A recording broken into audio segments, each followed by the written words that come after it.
Welcome to HortTube, where we talk all things gardening. My name is Jim Putnam, and this is a Minerva Rose of Sharon.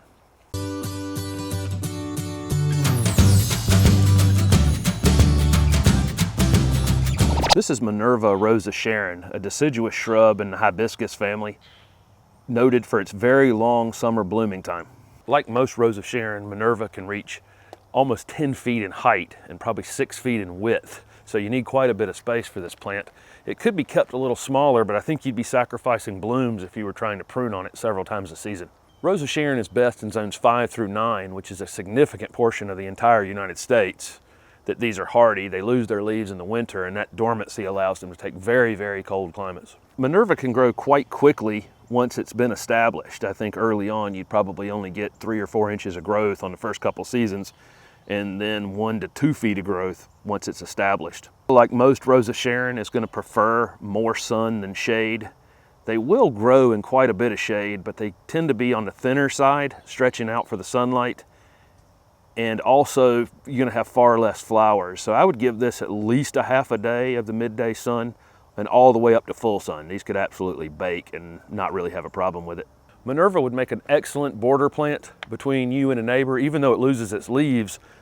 If you planted several in a row, this actually would provide a screen, even in the wintertime. There's a lot of vertical branching on these. They're difficult to see through even in the wintertime. You could use this as a foundation plant on like a corner where you can allow it to get, to its full, 8 to 10 foot in height. I don't think it'd work anywhere else on a foundation. This thing's gonna get big and get big pretty quickly. So really, open space or a corner would probably be your best option, and it's so showy from a long distance, you don't really need to be right up on top of it to see it. Minerva has a very long bloom time with these very large flowers. These are probably 3 to 4 inches across. You get lots and lots of them. They occur on the new growth and can last as much as 2 months, really from the 1st of July right through late summer. I'm now in early October here in North Carolina, and my plants in the ground have just finished blooming. In terms of planting Minerva or any Rose of Sharon, they're really hardy plants. I don't think you need to do a whole lot of work or a whole lot of thinking on these. They probably wouldn't want to be in a space that was very, very wet all the time. If it's a spot that dried out between rains, perfect. We plant these in a pine bark soil conditioner, which is just a composted pine bark here at the nursery. And if you're planting them in clay, I would mix some additional pine bark soil conditioner in with it. If you're planting them in sand, maybe some compost or some cow manure, something that will hold a little water in place. It's not a plant that's going to want to stay wet all the time, like I said, so drainage would probably be your biggest consideration. They're very drought tolerant, so I'm not worried about them drying out too much, really. We'll want to dig the hole the depth of the root ball and then mix some organic material like we talked about in with the existing soil and put some of that mix back in the bottom of the hole so that when you pull this out of the pot and set it in the ground, it's sitting up just a bit above the original grade. Pull some of that loose soil mix up to the edge of that. Lightly mulch, don't bury anything that's not buried. You'll want to see the stem at the ground, at the base, just like you did before. So pull your mulch back from that. Really, really easy. Water it in very, very well, and then let it become dry between waterings. That will encourage rooting. This is a very small plant right here. This is probably going to be sold next year. It's a little undersized right now, but once these are established in a 3-gallon pot, they can be quite root bound. So when you pull this out, you'll see roots just really tangled up around one another. You can go in here and pull those apart. If it's if it's too dense and you can't really pull them apart, you can cut them 2 or 3 times just lightly. You can take a razor or even your shovel and just score them 3 or 4 times. And that'll prevent the roots from continuing to wrap around one another and start them rooting outward.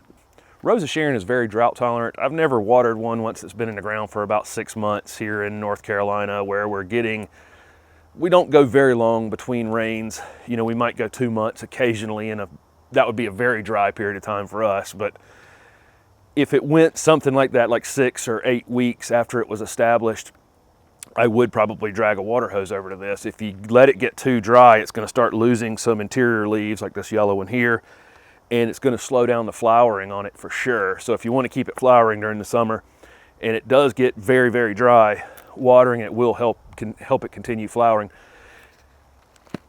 This is not a plant that needs ongoing water. It's not a plant that you would put in the ground and put any kind of drip irrigation on. I think you'd end up doing more damage to it than you would good. I would definitely encourage you to fertilize your Rose of Sharon in the spring. Any kind of slow release fertilizer would be fine.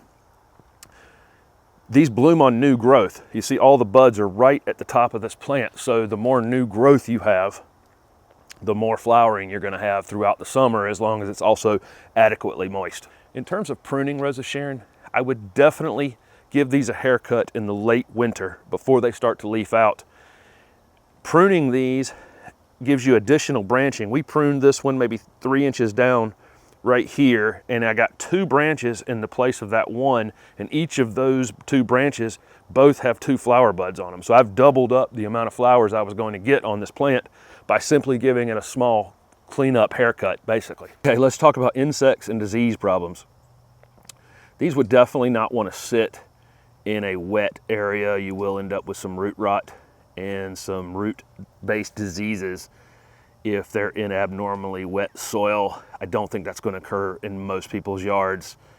Probably not something to worry about. As long as you elevate it a little bit when you plant it, you should be fine. In terms of insects, everything eats everything in the hibiscus family. Japanese beetles will just devour these in the early summer. It probably doesn't make a whole lot of difference. They just leaf right back out, and it's before the bloom time typically.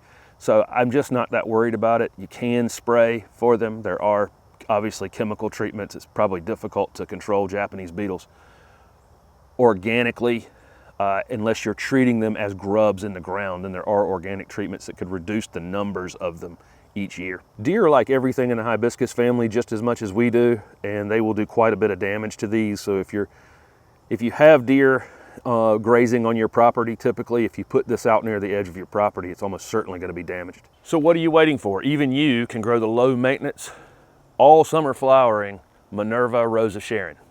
Thank you for watching, and if this video was helpful, please hit the like button and subscribe to my channel for future videos.